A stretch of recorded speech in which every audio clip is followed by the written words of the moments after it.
Hey, it's Heath Mullikin from missionaldiscipleship.com and the Groundswell podcast here at the CCDA Conference in Memphis, Tennessee. I am joined by Chris Smith from Inglewood Christian Church in Indianapolis, Indiana.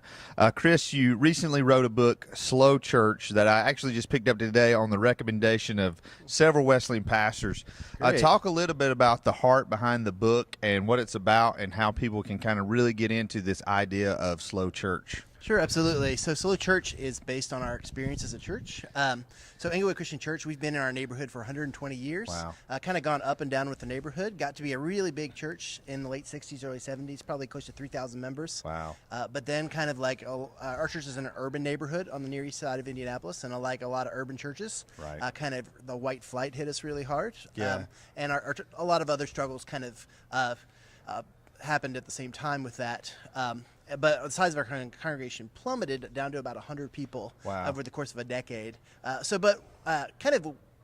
we were at the bottom of that sort of curve in the size of our congregation, we were faced with a decision, like a lot of the urban churches, do we stay here in the neighborhood or do we move out? And our leaders of the church at that time prayed and discerned for a while, and they decided that they thought it was really important that we stay in the neighborhood. And basically our journey over the last 30 years since that decision was made was one of, since we made an intentional decision to be here, what does it mean for us to be faithful here? Right. So we spent about a decade kind of doing traditional urban ministry sorts of things that we saw other churches and nonprofits doing, giving away food, giving away clothing. And we did that, and it was good, but we found that it really didn't bring us into deeper relationship with our neighbors.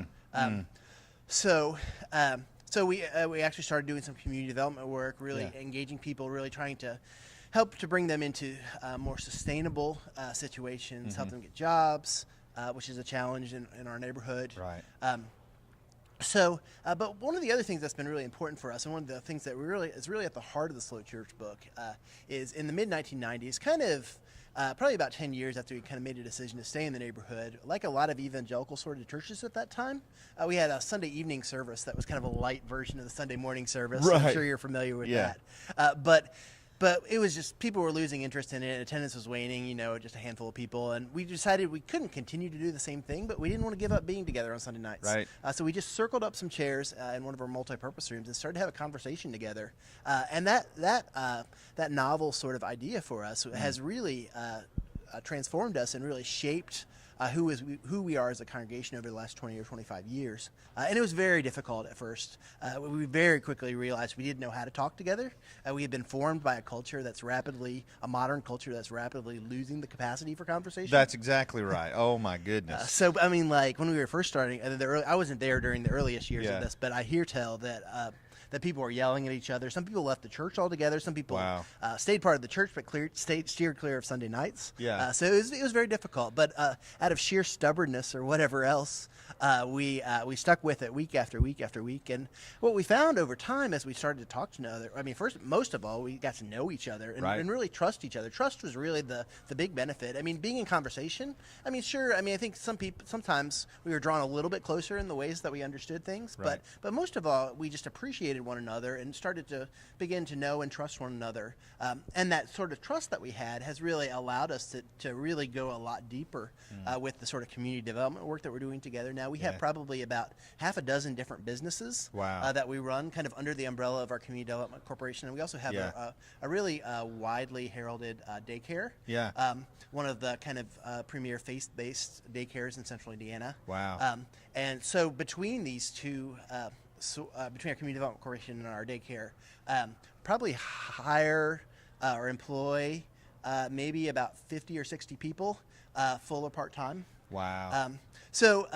But really at the heart of Slow Church is the practice of conversation, of learning to talk together, to know one another, to realize we very intentionally chose the language of slow church, not like slow Christianity or slow faith or slow religion, but realize, coming from the conviction that the people of God is at the heart of what God is doing in the world. You see in the Old Testament story, it's fundamentally about the Israelite people. And even Jesus, when he began his ministry, gathered a community of 12 disciples around himself. And sure, they preached and healed and did kind of all the sort of religious things with Jesus, but they also traveled with Jesus and ate with Jesus and did very just sort of everyday sorts of things as a community together.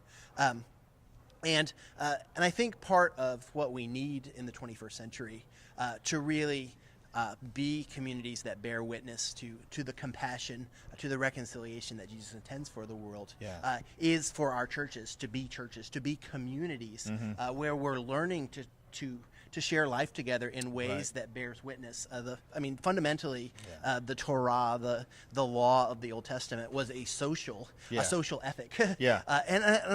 We've been so racked by the individualism of modern culture that we have very little imagination for what does it look like for us to be a people together and to share life in a way that embodies the shalom, the justice, the right living that God intends for not only for God's own people, but for ultimately for all humanity. Wow. So where can people go to find or to buy a Slow Church, or maybe even to find out more about your community development organization? Sure. Well, we actually have a website. We have a blog. It's been a little bit since we've updated, but actually we have some things slated to go on at slowchurch.com. It's actually through Patheos. Okay. But you can find it by going to slowchurch.com. You can order the book through there. It's from University Press. You can also order it through their website as well. EnglewoodCDC.com is our Community Development Corporation website, and there's some stories and so forth there of some of the things that we're involved in. Awesome. And talk about your new book that's coming out soon. Yeah, I have a new book. It'll be coming out next summer, just kind of finishing some of the touches, copy editing and so forth on that now. It's called Reading for the Common Good. So Slow Church, really about fundamentally at the heart of it is the practice of conversation, but also part of the question about when we come together to have conversations is what we're going to talk about. And for us, reading has been really, for us as a congregation, reading has been a really important way of kind of seeding those conversations. And certainly it begins with the reading of Scripture. And we have, in the Christian tradition, we have a long history, even going back before Jesus, through the Israelite people of reading Scripture and talking about Scripture and trying to interpret Scripture. But we also think it's valuable to be reading other things that will help us understand what it means to live faithfully to the scriptural story. So, of course, kind of the next step is kind of reading biblical studies, commentaries, theology, but then even kind of beyond that is trying to exegete the sort of culture that we live in. If we live in an urban neighborhood, so we're reading a lot of stuff about urban places and architecture and the built environment and how do all these things come together, and all the sorts of degradation of land in urban places. And so we can go anywhere with it, but really trying to be attentive, reading in line with the conversations that we're having as a church, reading in line with our own kind of personal vocations and passions that God has given us, and really trying to find ways to integrate and even orchestrate the vocations that we have, the unique vocations that we have as individuals with our brothers and sisters in our church community in a way that gives a fuller embodiment and a fuller life to who Jesus is in our particular place. I think that part of the nature of the gospel, of the good news, is that it's embodied and that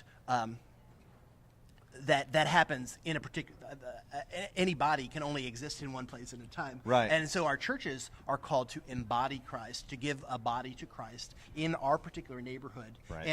And it's very interesting, but our experience has been that the people that God brings to our congregations are uniquely gifted to bear witness to the neighborhoods in which we're in. And we just really need to get to know one another, get to know the skills and the resources that God has provided in each of our members, and really learn how those all fit together and how they can work together to really give witness to something that's really joyful and meaningful and substantial in our neighborhoods. Cool. And will that book be available through slowchurch.com? Yeah, it will be available through slowchurch.com. It's also an InterVarsity Press book, and it should be out probably in July or August of next year. Reading for the Common Good is the name of that. Yeah, I'm from a rural church, so I'm always excited to hear about what's going on in the cities, and this has just been a great conference just to see just this move of God that's happening in our country. So I appreciate your writing. I look forward to jumping in that book as soon as I get home, and appreciate the work you're doing. So, hey, their place. They're trying to change their culture. They're trying to change their community. That's what we're trying to do through the Groundswell podcast.